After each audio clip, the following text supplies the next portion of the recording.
Como todas las semanas, columna de ADN, además de noticias con Raúl Ponce de León. ¿Cómo le va? ¿Qué tal, Amigo, Nico? ¿cómo Qué anda? gusto tenerte nuevamente entre nosotros. El gusto es mío. Bueno, el tema excluyente, obviamente, en los últimos días ha sido este brote exacerbado de homicidios, 7 en las últimas 48 horas, que ha motivado críticas desde la oposición, respuesta desde el oficialismo. Veíamos hace un minuto al ministro Negro dando los fundamentos de lo que son las políticas de seguridad. Pero a nivel político esta semana estuvo pautado. Por un lado en el Parlamento el presupuesto, que sigue su curso, entra digamos en la última quincena, donde se tiene que aprobar en diputados, pero hubo otro tema que era la presencia del presidente Yamandu Orsi en la 80ª Asamblea de Naciones Unidas, ¿no? En la ciudad de Nueva York. Digamos, en la Estados primera Unidos. gran prueba de fuego en el concierto mundial de Yamandu Orsi. Correcto. Desde el oficialismo, la valoración de la incursión internacional del presidente fue positiva en la evaluación de los intereses del país que fueron planteados, más allá que puedan generarse algunos matices dentro del oficialismo respecto a los contenidos que algunos estiman más livianos de lo que esperaban respecto a la situación de Gaza y las denuncias de lo que allí ocurre. Muchos de los frente amplistas esperaban y reclamaban un discurso más duro del presidente, más alineado con lo que fue la declaración emitida hace unos pocos días por las bancadas de diputados y de senadores del Frente Amplio, donde expresan allí su más firme condena a las acciones militares llevadas adelante por el gobierno de Benjamín Netanyahu en Gaza. Incluso incorporan, ¿no?, en esa declaración de la bancada algunas menciones e informes de comisiones que funcionan en la órbita de Naciones Unidas, que también están cuestionadas por la objetividad, pero de todas formas citan esas comisiones donde dicen que las autoridades y fuerzas de seguridad de Israel han cometido y continúan cometiendo actos constitutivos de genocidio en la Franja de Gaza. El término genocidio, Orsi no lo utilizó, No. obvió, ¿no? Y a nadie le puede parecer que eso fue casual. No, por supuesto. Eso fue por supuesto. absolutamente premeditado. Absolutamente. Le esquivó el bulto a una polémica valoración jurídica, por lo menos a nivel internacional, no tanto la valoración política más doméstica, o en algunos, o en la mayoría de los países, sobre si las acciones de Israel en la Franja de Gaza se pueden catalogar como genocidio. Reitero, desde el punto de vista de la definición jurídica internacional. Pero volvamos a la pregunta que nos hacíamos al comienzo: ¿a quién le habló efectivamente el presidente Orsi frente a una asamblea prácticamente vacía, ¿no? No ocurre con Orsi, ocurre siempre con los pequeños países. Se llenó cuando habló el secretario general, Lula, que tuvo un auditorio completo porque venía Trump enseguida, ¿no? Habló Milei casi ante la misma cantidad de gente que Orsi, y Argentina bastante más importante. Absolutamente. Y Orsi allí presentó las características del Uruguay cercanía, de los presidentes que van a los partidos de fútbol, que andan por la calle sin guardaespaldas, donde los distintos presidentes de distintos partidos conviven y viajan y armonizan a pesar de sus diferencias políticas. Obviamente que esto estaba motivado por una necesidad de mostrar al Uruguay en el ámbito internacional que le tocaba debutar en esta asamblea.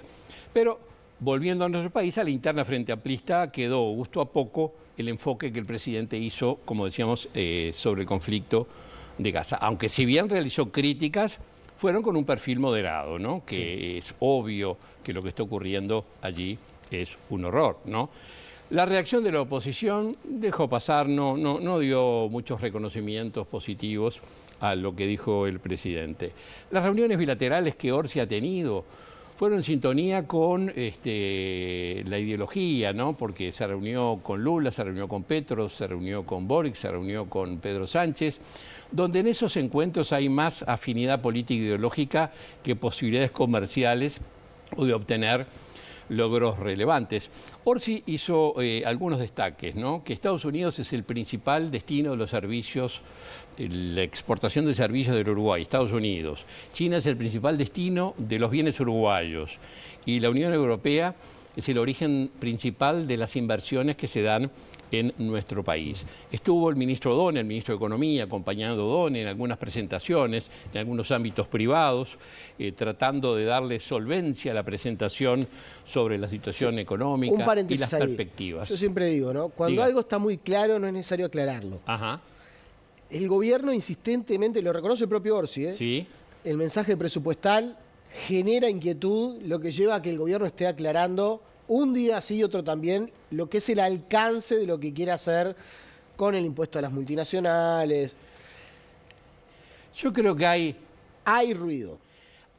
sin duda, pero eso ruido. se sabía cuando el proyecto fue con estos contenidos. Hay globosondas, vos tanteás cuál es el ambiente empresarial, internacional de los inversores. Si vos ves que tenés que poner la marcha atrás, Orsi dijo, bueno, esto no es una cuestión de vida o muerte, ¿no? Cuando votas en Estados Unidos, en el marco de una asamblea de la ONU, y tenés que aclarar que algo no lo vas a hacer, no es una buena señal. No, bueno, claro, porque obviamente las multinacionales o grandes empresas que de alguna forma podrían ver afectados por el tema del cambio y la tributación, han por lo menos puesto una situación de alerta sobre eso. Pero, de todas formas, Uruguay tuvo el viernes pasado, creo, ¿no?, la calificación de Fitch, sí, la reafirmación de la nota triple B, con algunas valoraciones positivas, también algunas observaciones del Fondo Monetario, que tiene bastante menos paciencia con Uruguay de la que le tiene a la Milei de Argentina, ¿no? Donde le han dado el oro, el moro, todo lo que necesite, se lo siguen dando. Pero como Uruguay es un país pequeño, nos tiran de las orejas, ¿no? Otro tema, y me meto en tu columna un poco, que también pasó un poco desapercibido, pero que estuvo parte de la agenda en Nueva York y que a la interna del Frente Amplio no gustó. A ver. Es el tema del centro Adam Smith. Ajá. Esta universidad de la Florida, de Estados Unidos, que en un principio había dicho que iba a desembarcar. A instalarse acá. Lo que llevó a que mucha gente dentro del Frente Amplio consultara incluso a la interna del Ministerio de Educación qué había sobre esto. A la interna del Frente Amplio, cómo se manejó el gobierno con esta situación, no gustó nada. Bueno, lo que pasa es que hay una mirada reduccionista, ¿no? En vez de abrir el horizonte, aunque tú discrepes, la libertad de cátedra, todas las líneas para discutir. ¿Sabés cómo quedaron tranquilos? Cuando les dijeron no vienen a instalarse, vienen a dar conferencias. Pidieron autorización para dar unos foros en Punta del Este, una cosa así. Ah, bueno, si es eso no hay problema. Pero cómo el gobierno manejó este asunto, a la interna del Frente Amplio me consta que... Sí, me imagino. Mucho más de lo que trascendió públicamente, hubo molestias. Y bueno, podés tomar como dato de lo que es la interna Frente Amplista el Comité de Base de Madrid, que le pidió al presidente, o le exigió al presidente que retirara al embajador porque era sionista, ¿no? Una cosa pocas veces vista, ¿no? Cuando ves esas manifestaciones de los uruguayos del exterior, entendés por qué la oposición le pone un bloqueo permanente al voto. Yo no quiero hacer la parte por el todo, pero epistolar, pero ¿no? la verdad que es difícil de entender. Difícil. Y lo otro, Orsi planteó allí que me permito afirmar, decía textualmente, que Uruguay está en condiciones inmejorables de ofrecerse al mundo como anfitrión de negociaciones que conduzcan a la construcción de la paz y la prevención de conflictos. Bueno, el Uruguay como una posibilidad... El Uruguay algo hizo en algún momento Mujica, si vos acordás, hace unos años, en la FARC y el gobierno de Colombia, en un ámbito más... Era otra estatura de Mujica a nivel internacional. Ni que hablar. Y también, digo, otro nivel de conflicto, ¿no? Mucho más cercano a nuestro... O sea, a nadie se le puede pasar por la cabeza que Uruguay pueda ser... Bueno, ahora sí.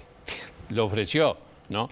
Y yo hablaba con algunos analistas internacionales hoy y me decían, Raúl, en el año 2018, Rodolfo Nin Noboa, canciller, Tabaré Vázquez, presidente por segunda vez, articularon un acuerdo con la Corte Permanente de Arbitraje, que es los organismos más antiguos en esta materia, a través de la Convención de Haya, para la resolución pacífica de controversias internacionales. No tanto del tipo como se puede vivir en la Franja de Gaza, pero sí como muestra basta un botón de qué pasó con esa filial que en Montevideo se instaló a partir de junio del 2018 para ofrecerle a los países latinoamericanos para resolver sus diferendos entre ellos o con empresas. Bueno, la verdad que no tuvo demasiado andamiaje, no tuvo mucho funcionamiento. Lo decía el propio Orsi, el sur del sur, por no decir donde el diablo perdió el poncho. Tenemos una carencia notoria de conexión aérea, ¿no? En ese aspecto no Yo creo hemos que ahí a veces podido. nosotros creemos que somos más relevantes de lo que en realidad somos. Absolutamente, eso absolutamente. Creemos que estamos más en Pero el claro, mapa. cuando vemos a Julia Paternal, que sale tercera, ¿no? Ahí nos viene todo la uruguayés. Exactamente. Uruguay, el mejor país del mundo. Pero bueno, tiene esas características también, ¿no? ¿Qué va a hacer? Raúl, muchas Un gusto, gracias. Pausa y seguimos con más.